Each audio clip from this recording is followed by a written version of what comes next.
Hello friends, Sanjia cooking চ্যানেলে আপনাদের সকলকে স্বাগত।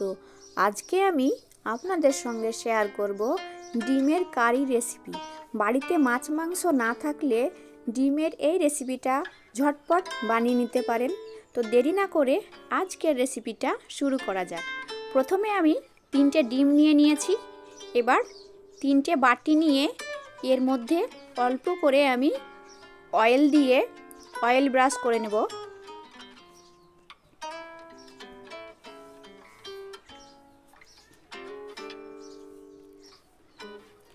আমার অয়েল ব্রাশ করা হয়ে গেলে ডিমগুলো আমি একটা একটা করে ভেঙে নেব।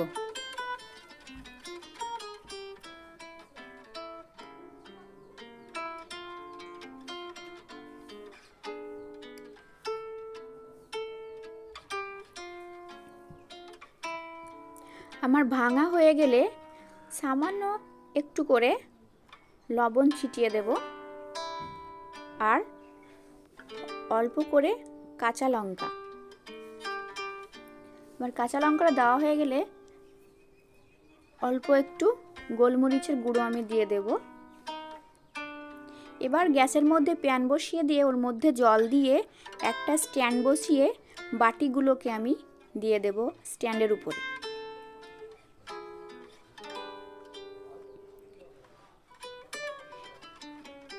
এবার ঢাকা দিয়ে 10 মিনিট আমি রেখে দেব। ততক্ষণে আমি একটা মিক্সিং বোল নিয়ে 2টো পেঁয়াজ কুচি, 2টো টমেটো আর 2টো কাঁচা লঙ্কা দিয়ে আমি পেস্ট করে নেব। আমার পেস্ট করা হয়ে গেছে। এবার ঢাকনাটা তুলে আমি চেক করে নেব ডিমগুলো হয়েছে কিনা। আমি একটা টুথপিক দিয়ে চেক করে নেব। টুথপিকটা ক্লিন আসছে, তার মানে হয়ে গেছে। এবার একটা একটা করে বাটি আমি তুলে নেব। এবার একটা স্প্যাচুলার মাধ্যমে আমি এটাকে তুলে দেখাচ্ছি। দেখুন কত সুন্দর হয়েছে।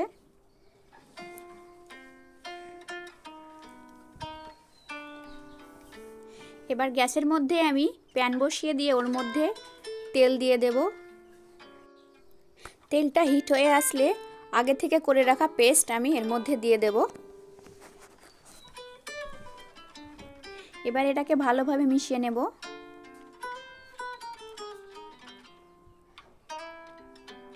আমার মেশানো হয়ে গেলে 1 চামচ হলুদ গুঁড়ো, 1 চামচ লঙ্কা গুঁড়ো, গোলমরিচ গুঁড়ো, আদা রসুনের পেস্ট, তেজপাতা, স্বাদমতো লবণ। এবার এটাকে আমি ভালোভাবে কষিয়ে নেব। মশলাটাকে ভালোভাবে কষিয়ে নিতে হবে যেন কাঁচা গন্ধটা না থাকে আদা রসুনের।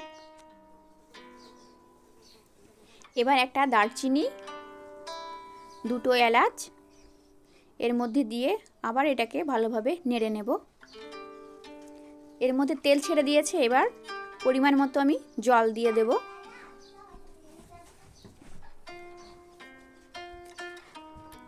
এবার ডিমগুলো আমি একটা একটা করে দিয়ে দেব।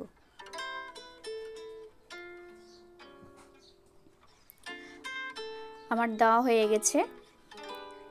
এবার আমি একটা কাঁচা লঙ্কা এর মধ্যে দিয়ে দেব। এবার 5 মিনিট ঢাকনা দিয়ে এটাকে রেখে দেব। 5 মিনিট পর খুলে আপনাদের দেখাচ্ছি। 1 চামচ জিরে আর ধনে পাতা কুচি এর মধ্যে দিয়ে দিলেই আমার ডিমের কারি তৈরি, পরিবেশনের জন্য রেডি।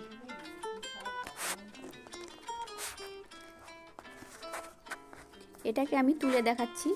দেখুন কত সুন্দর হয়েছে। আমার এই ভিডিওটা ভালো লাগলে অবশ্যই আমার চ্যানেলটিকে সাবস্ক্রাইব এবং বেল আইকন প্রেস করে দেবেন। দেখা হচ্ছে নতুন কোনো রেসিপি নিয়ে।